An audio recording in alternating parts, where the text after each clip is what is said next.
Good morning. I'm Morgan Spicer, Special Projects Coordinator with the ARC of the Mid-Ohio Valley. And I'm Melissa Southall, Self-Advocate Coordinator for the ARC of the Mid-Ohio Valley and People First of West Virginia. And welcome to another episode of Legislative Matters Now with M&M. We are so glad you're joining us today. Yes, and welcome to the show. First, let's talk about the purpose of the show, which is to educate you, the self-advocate, on the important topic of legislative advocacy in a way that makes sense for you. That's right, Morgan. But this month, we are going to do something special. We started the show in February, and I must say, Morgan, it has been an exciting ride exploring legislative advocacy, as well as talking to all of our special guests and self-advocates.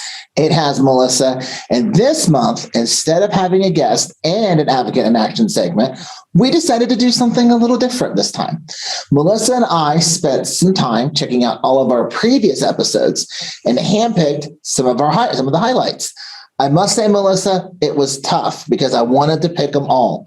All of our interviews with our guests and advocates in action have been amazing. Let me tell you, this was not easy. It wasn't, Morgan. I agree. But after some careful decisions, we chose the top 10 highlights from each episode we feel make legislative matters now with M&M truly shine. Join us, Morgan and I personally count down the top 10 segments from our show so far.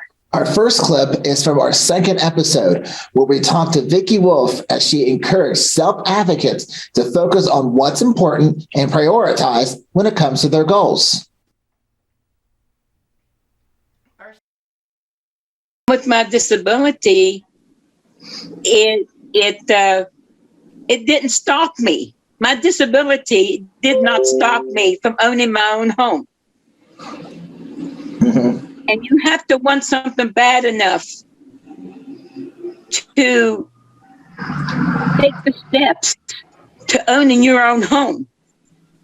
And you have to make a lot of sacrifices. You have to do without a lot of things you want. Not need, but want.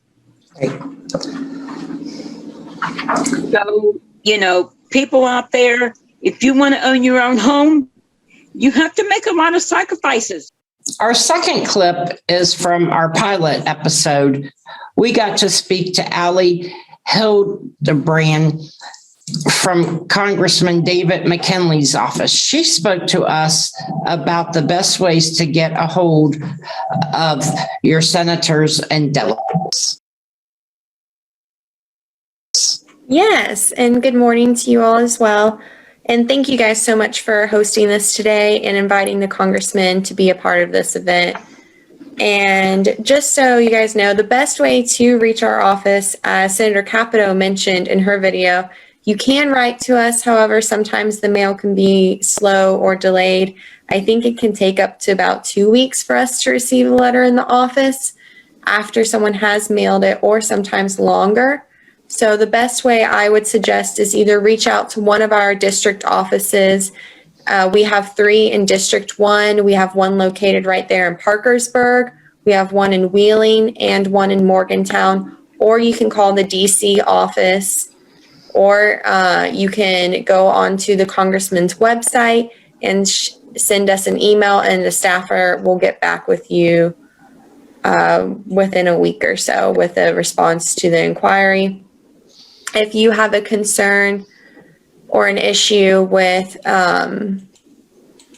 regarding federal legislation, please feel free to call the DC office. If it's regarding appropriations or anything, we are equipped to handle those type of issues. If it is a issue with the State Department, with the state agency or a federal agency, I would suggest calling one of the 3 district offices that I mentioned, either Morgantown, Wheeling, or Parkersburg.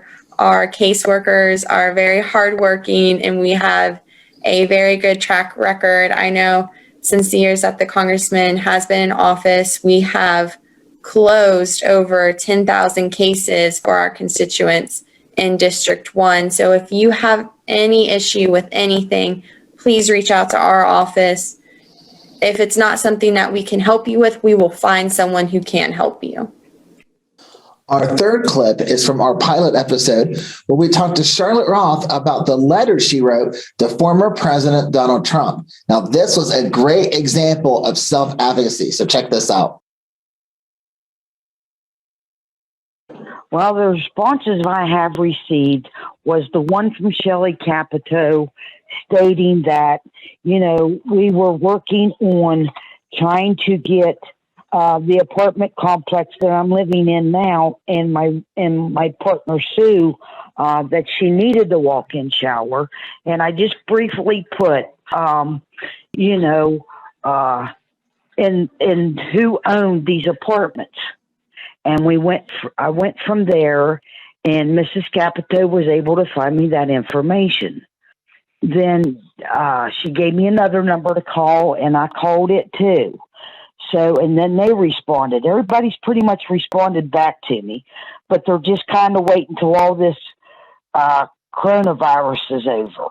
You also wrote a letter to President Trump. How did you get a response there?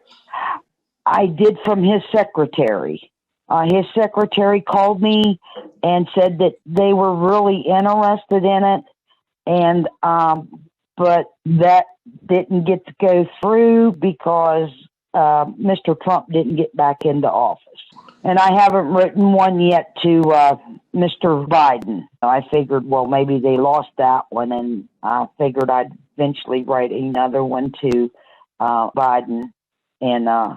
And I did send another one to Mr. Manchin. In episode 6, we talked to our advocate in action for the month, Patrick Weber. He gave some tips on being effective advocates. Here he is at number 4.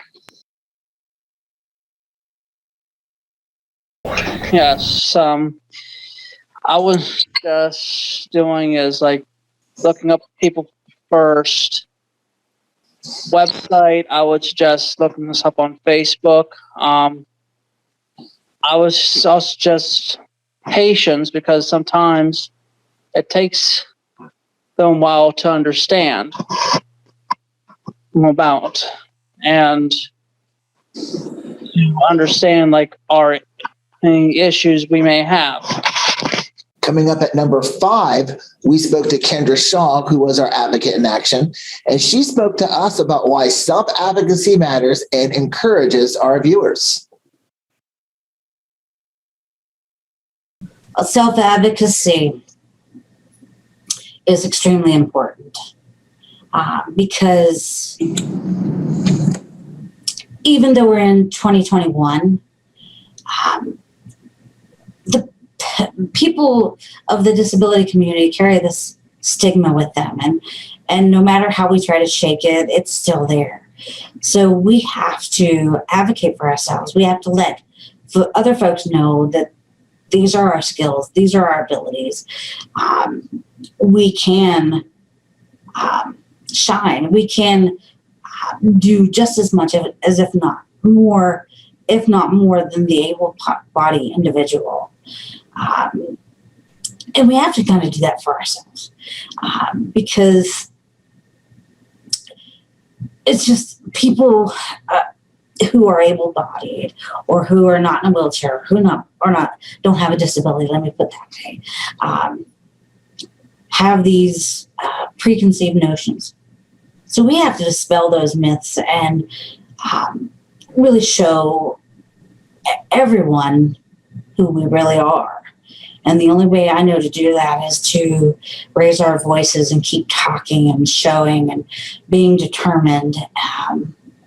So that's why it's so important, and to educate our young ones that are coming up in this world not to see that, not to have the same vision as individuals before them did, to educate them, to not have to even deal with that, to be more accepting, to be helpful, and to just understand.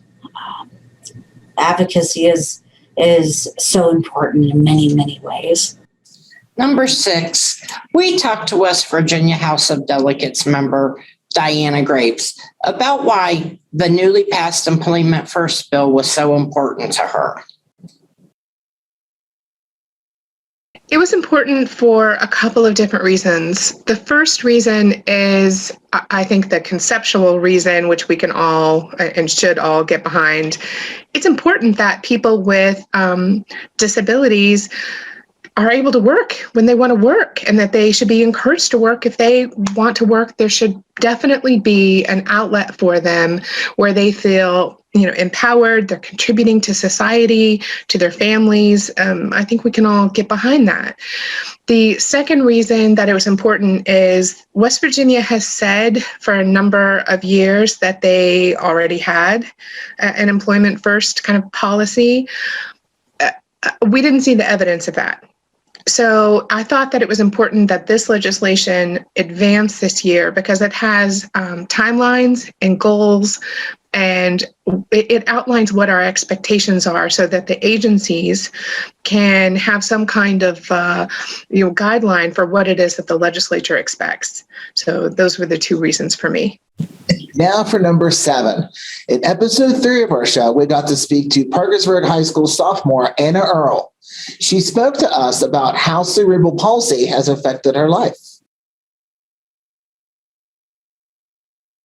So it's a disability, and it's caused by a brain injury at birth or near birth, and it impacts everybody differently. So for me, it just impacts my lower body and impacts the way I walk. So sometimes, like when the weather is bad, my legs get tight and I have some pain when I'm walking. But for some people, it can impact all 4 limbs, or maybe they have some trouble speaking. Everybody's a little bit different. So when I was younger, I used leg braces called AFOs to help with stability. And when I started growing, my muscles kind of grew at a different rate. So I got really tight and I started having a lot of trouble walking. So I had to have a surgery called selective dorsal rhizotomy, SDR.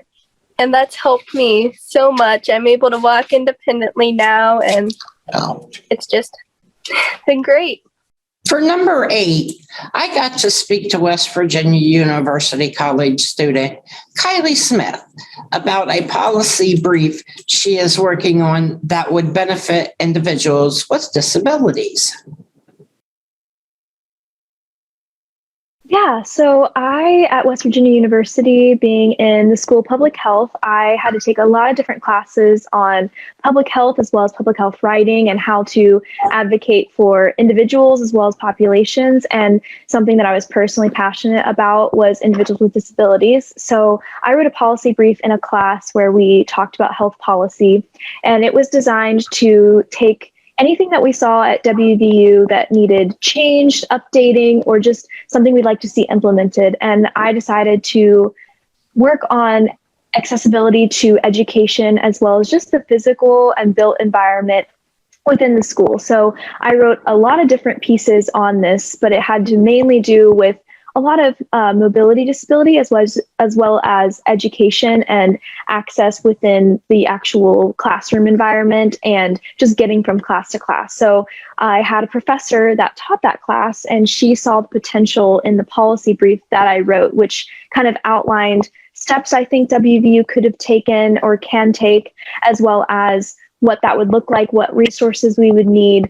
And so it kind of started off from there, and we built on that throughout the semester of last year. And it started with some ideas such as a module that would include just education on what it means to have a disability, what it looks like for someone's experience to be that, as well as the resources, the education, the policies that WVU has in place already and that can be moving.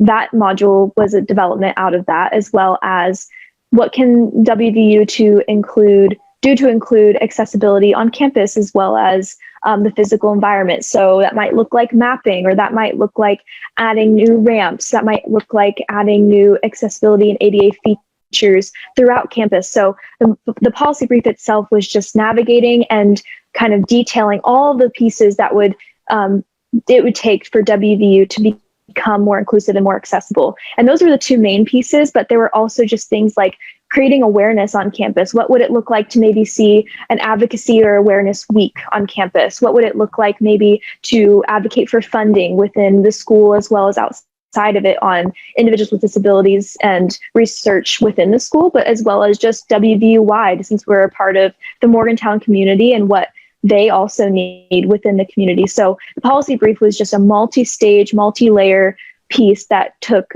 what WVU could do as an institution to help people with individuals with disabilities around campus as well as just within the community.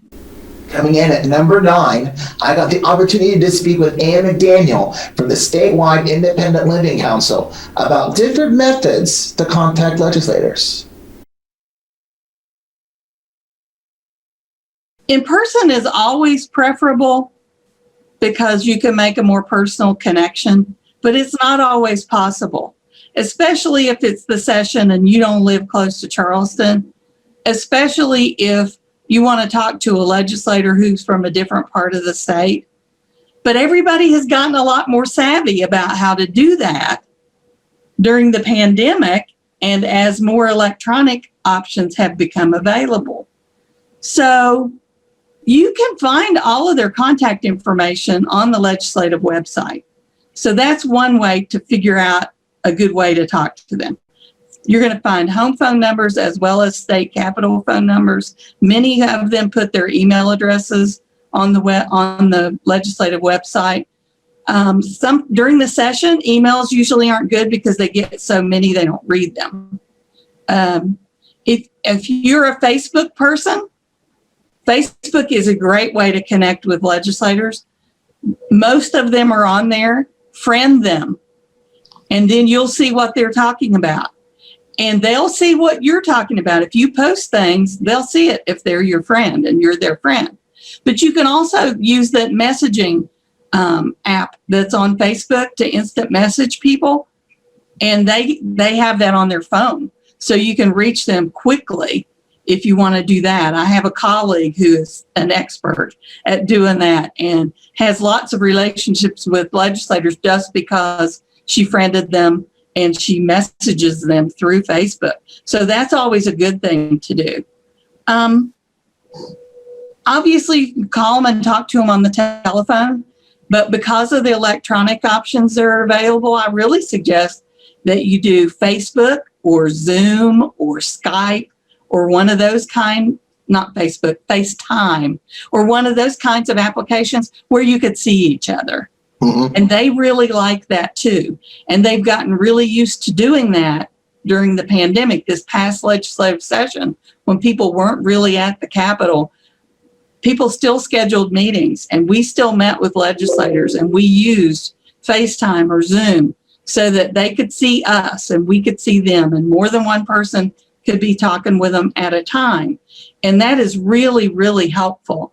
And the legislators really like doing that. Last but certainly not least, at number 10, I got to speak to Carissa Davis from the Olmsted Council about how Olmsted can tie into legislation.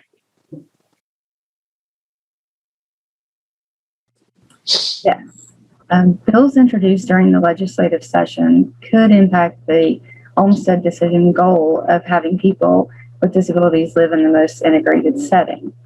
So we have an Olmsted Council, and members of the council monitor bills and advocate to eliminate the institutional bias. We hope you enjoyed our picks on what we feel were the top 10 highlights of our 7 episodes so far. There's plenty more where that came from. And although we couldn't pick them all, we encourage you to check out the People First of West Virginia Facebook page and check out all of our past episodes. We want to properly thank everyone for taking the time out of their ever important schedules to speak with us and help the sub-advocates we serve on a daily basis understand the importance of legislative advocacy, as well as encouragement from our sub-advocates featured on Advocate in Action. We could have not done it without you all. Absolutely, but we are not done yet.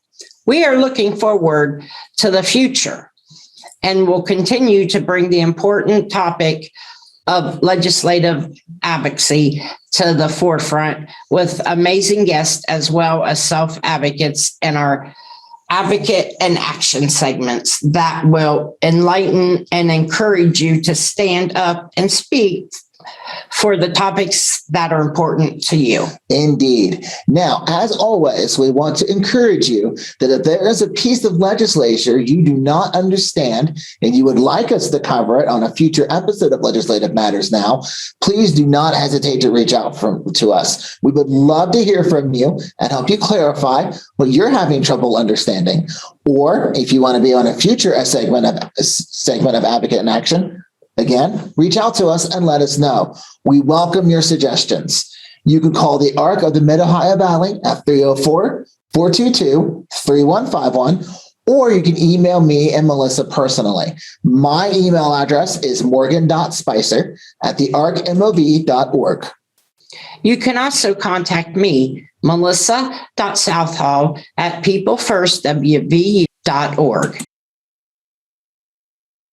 Well, I think this went very well, Liz, and what so far, since this was one of the things that you and Morgan talked about, how do you think things have gone so far over the past several episodes? Well, I'm not surprised at all, but I'm going to use an M word since we have Morgan and Melissa. Marvelously. I mean, just great work on their behalf, researching, thinking about topics that are important, reaching out to the appropriate people to speak with, and then just doing phenomenal interviews. So I think marvelous is the word for M&M. And I agree, because there are days when they're reading going through things and there's an extra question that needs to be asked, and Morgan will ask it, or Melissa will ask it, or I'll forget to, if I'm helping to write or come up with questions, and they'll just ask it. And I'm like, yes, this is great. So I have got to say that I'm very proud of the work that these two, and it's very difficult to sit here and look at the camera for half hour, an hour at the beginning and read the script and get it right and all that. I'm very impressed. Me too. And what people at home don't normally realize is that there's so much work prior to getting the show, coming up with the ideas, what's important to people, because Melissa and Morgan don't just pick topics out of the air. They really are thoughtful about what's going on, what's important to people first self-advocates throughout the state. Who could they talk to? What questions are important to ask? What contact information they need to share? There's a whole lot that goes into it, writing a script. And not everyone is available. When you call up a legislator, in the past week, like last week was interim sessions. So if you call them and say, hey, can we talk to you? They may be, I'd love to, but right now I'm available next Thursday at 2:00, or I'm available only Monday at 10 a.m. And then you have to adjust. And so there's been they've had to come in at different times as well. This is not their full-time job. Exactly. And both of them have been very accommodating and punted when they've needed to punt. And so marvelous. Yes, I think it's been very. So I did want to ask, so what have you two learned so far? You have brought a lot of great knowledge to all of the people who watch. And I've learned things too. I mean, I've been around it and learned that. I'm like, oh, I didn't realize that. Like when you talk to Carissa Davis from the Olmsted Council, I didn't know all those things about the decision. So what would you say is your top thing you've learned through all of this, Melissa? I believe the thing that I've learned the most is from other self-advocates and how important self-advocacy is to them and the struggles that they've had to overcome. Okay. Yes. How about you, Morgan? What have you learned most? For one, I learned a lot more about various acts and legislatures and Senate bills that I didn't know about. I didn't certainly know about redistricting. I certainly didn't know about Olmsted, but every day I come in here, it's a learning experience for me. So I'm always learning something new to broaden my experiences. So it's great that, these shows are also learning experiences for me because I'm learning so much more and expanding my knowledge. Good. Now, my question is, what's the most fun thing you've done for the show? Like if you could pick one thing that you really enjoyed and was a lot of fun, what would that be? We'll start with you this time, Morgan, if that's okay. Well, me and Melissa have a little tagline we like to do on our scripts. So every time I add it, Melissa seems to just jump right up. And so that's right, Melissa? That's right, Morgan. There it is. And I will say as a side note that they have so much fun with it that Doug has had to edit a little bit when we've had too much fun and not been able to get back on track. If we get air bloopers, we certainly should. I might have to later. So that's right, Melissa. What is your favorite? I think my favorite is the fun that we've had and me saying that's right, Morgan, probably 1,000 times or more. I will definitely say, since I've worked with you on this show, that I've noticed that your enthusiasm has gone up tremendously. I love having you as a co-host. And I love having you as a co-host. Perfect. And I think that's one of the things that's important. If you like the people that you work with and you like the topics that you're doing, it makes it a lot of fun. And I do have to say that Morgan, you'll see a little credit at the end of the shows. Morgan does a lot of the research and a lot of the writing, and then I'll look through it and Liz will look through it. But and then he'll meet with Melissa and say, hey, what questions should we ask? And they work together. So this is not Liz and Doug in the background writing a show, and they're just sitting down and saying all this stuff that Liz and Doug told them to say. This is all, everything that you're listening to today, if I catch a word here and there, but 98% of everything you're hearing today plus is Morgan and Melissa. Exactly. Melissa brings her experience and her knowledge and her insight, and Morgan brings a curiosity and a talent for writing. Yep. So it's just kind of a perfect blend that they're able to work together. So great job. Impressive. I'm very proud of both of you. Yes. And you can tell if you go back and look at the first show and then you look at this show, Melissa, when she first started here 5 years ago, to think she was going to be able to get up in front of people and talk, she'd have rather had a root canal. And now she can get up. So we can't keep her quiet. So that's exactly right. So over time, she's learned how to stand up and give live presentations. And now, reading a teleprompter and doing these things and making sure, I'm very impressed with both of them. Morgan had some of that in school, but Melissa never read a teleprompter. It hadn't been on. So we put Melissa on the spot and she has really shined. I'm very impressed. Yes. So kudos to Eminem and wonderful job. Thank you. Thank you to all of you who have watched and sent suggestions and been guests, because they have put some of you on the spot and asked you questions, and you've been very gracious in your answers. And as they both said, if you have a topic that you want them to research or you'd like to be on the show, give Melissa and Morgan a call, send them an email. We need more advocates in action and more legislation. And very quickly, thank you to the ARC of the United States. Yes. The funding from them made this happen. And thank you for the continued support of the West Virginia Developmental Disability Council. Yes, definitely. We certainly couldn't do it without them. So, and all right. More importantly, thank you for joining us. And remember, advocacy matters. And so do you. See you next time. See you next time.